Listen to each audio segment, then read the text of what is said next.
Pada pertengahan Juni 2025, publik dikejutkan oleh langkah besar Kejaksaan Agung Republik Indonesia yang menyita 11,8 triliun dari Wilmar Group, salah satu raksasa industri sawit di dunia.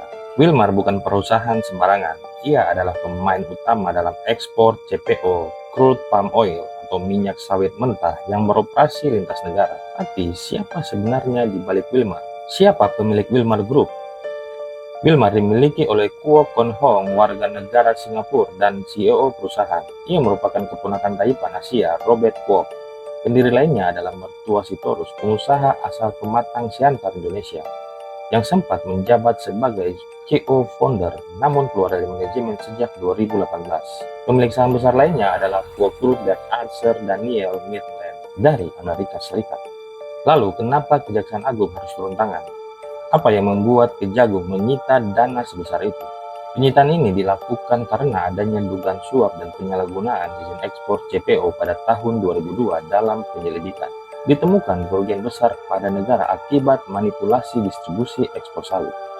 Yang menarik, Wilmar menyerahkan seluruh dana secara langsung kepada negara. Apakah Wilmar mengaku bersalah? Secara resmi, Wilmar tidak mengakui kesalahan secara terbuka, tapi mereka menyerahkan dana 11,8 triliun yang dianggap sebagai bentuk pengembalian kerugian negara.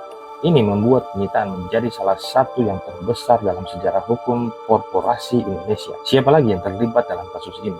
Selain pihak Wilmar, Kejagung juga menyelidiki hakim, pegawai negeri, dan pihak swasta yang diduga ikut menerima suap atau memuluskan proses perizinan. Kasus ini menjadi simbol bahwa pemerintahan mulai serius membongkar korupsi di sektor komoditas strategis, khususnya industri sawit. Kalau Wilmar saja bisa ditindak, siapa berikutnya? Dan apakah penyitaan ini cukup untuk memulihkan kerugian negara? Atau harus ada langkah kelanjutan seperti proses hukum pidana dan audit menyeluruh industri sawit? Tulis pendapat kalian di kolom komentar.